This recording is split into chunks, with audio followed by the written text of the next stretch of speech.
how will you be able to effectively lead a military in which one of the principal elements is discipline, respect for lawful authority? You have made statements to your platoon after being briefed by a JAG officer. Well, by the way, would you explain what a JAG-off is? I don't think I need to, sir. Why not? Because the men and women watching understand. Well, perhaps some of my colleagues don't understand. It would be a JAG officer who puts his or her own priorities in front of the warfighters. This wasn't just a tense exchange. It was a brutal reality check.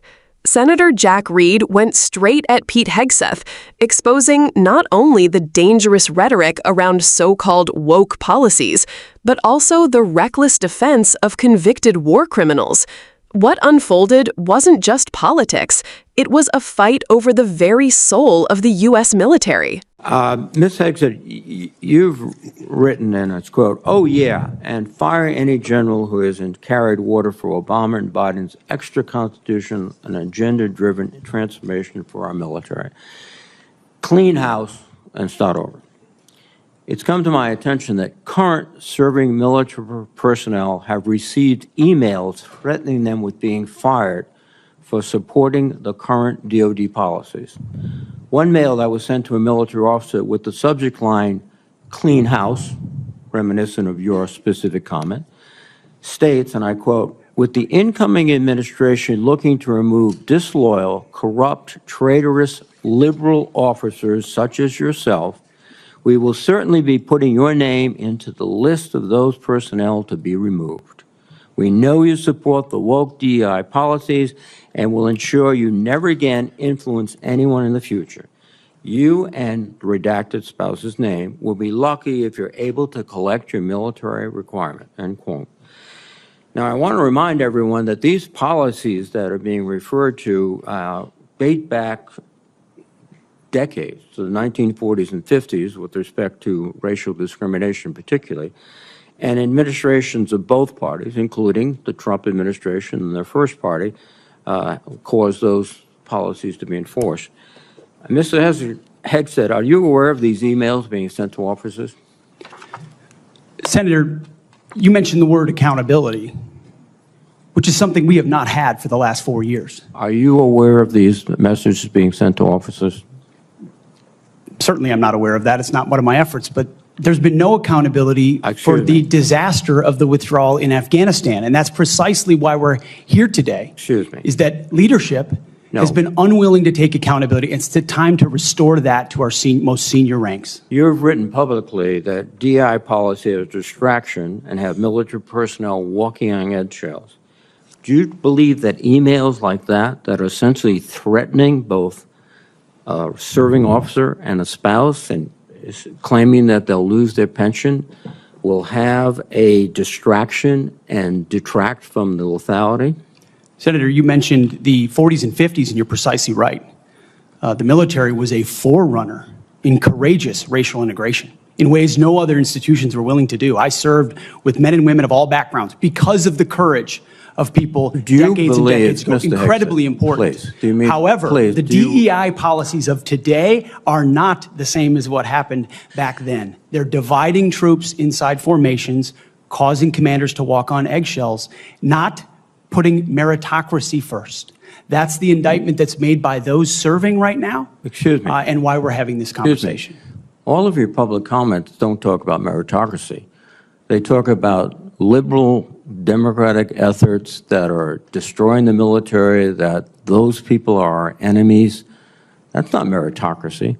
That's a political view. And your goal, as I see emerging, is to politicize the military in favor of your particular positions, which you've outlined extensively, which would be the worst blow to the professionalism of the United States military and would undercut readiness, undercut retention, because I can see officers receiving these emails beginning to wonder very seriously if they should continue.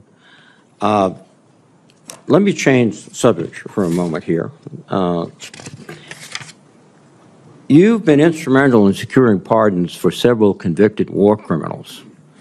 In at least two of these cases, the military personnel who served in combat with these convicted service members were not supportive of the pardons.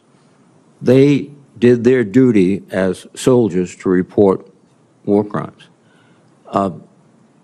Your definition of lethality seems to embrace those people who do commit war crimes, rather than those who stand up and say, this is not right.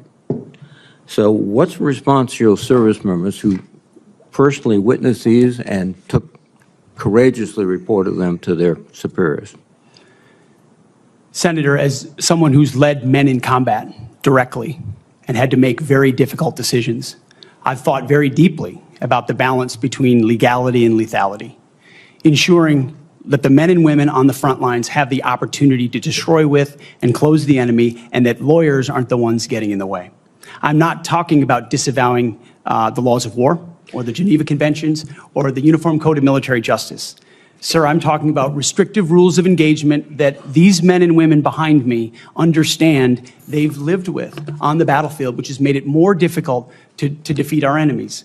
In many of the cases you're talking about in particular, sir, there was evidence withheld, there was prosecutorial misconduct, and as someone who looks case by case and defaults to the warfighter, to the men and women with dust on their boots, not the second guessers in air-conditioned offices in Washington, D.C. Excuse me. I look case by case and was proud to work with President Trump to understand those cases and ensure that our warriors are always looked out for. Those cases were adjudicated by who? People in Washington or fellow non-commissioned officers who had also served, sacrificed, and believed in the ethic of the military?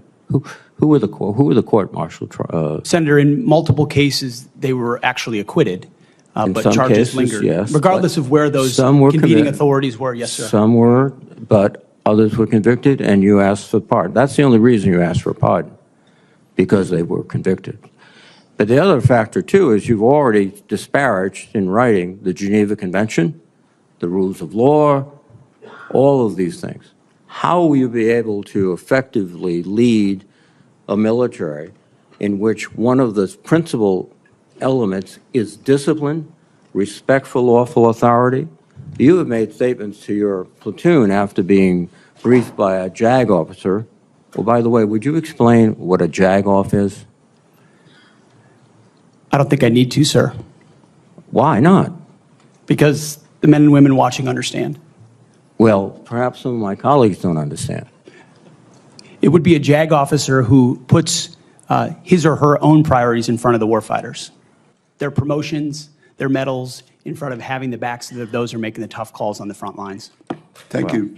What we just watched was more than a sharp back and forth. Jack Reed, a man with decades of military experience and the credibility of a statesman, confronted Pete Hegseth, a Fox News personality turned political agitator, with one of the most pressing questions of our time.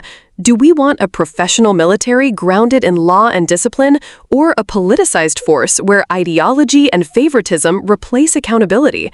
Reed's point about threatening emails wasn't a side note. It cut to the heart of how toxic political rhetoric has seeped into the ranks of those sworn to serve. Think about it. Military officers being told they're traitors for upholding long-standing Department of Defense policies that date back decades and span administrations from both parties. That's not patriotism. That's intimidation. And as Reed highlighted, it directly undermines morale, retention, and the very professionalism that keeps the armed forces strong. Hegseth's response? Instead of addressing the real dangers of harassment and division inside the ranks, he pivoted to his usual talking points: Afghanistan, accountability, and his favorite punching bag, so-called woke policies.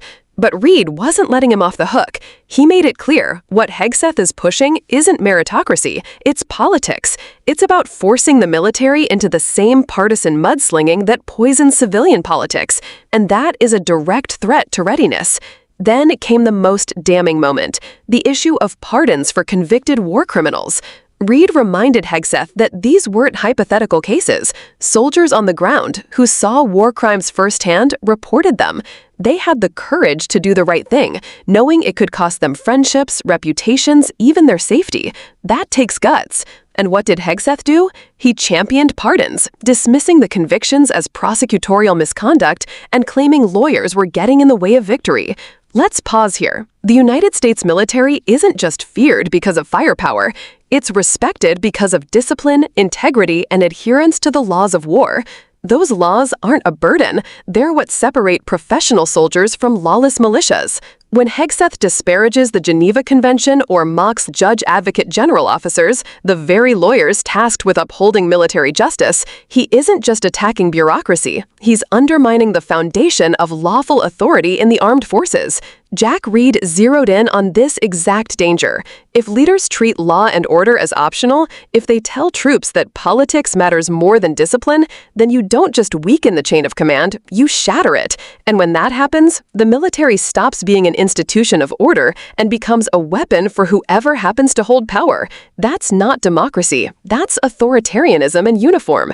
This is why Reed's questioning matters so much. He's drawing a red line. The U.S. military cannot be hijacked by ideology, cannot excuse war crimes, and cannot allow political operatives like Hegseth to twist patriotism into partisanship. Reed is defending not just policy, but principle, the principle that the law comes first, even in war, especially in war. And viewers, here's the bigger picture. What we're seeing is the test of whether America values professional service over political loyalty. Reed's confrontation with Hegseth should remind us all, real accountability doesn't come from partisan talking points. It comes from truth, integrity, and the courage to call out corruption, even when it's unpopular.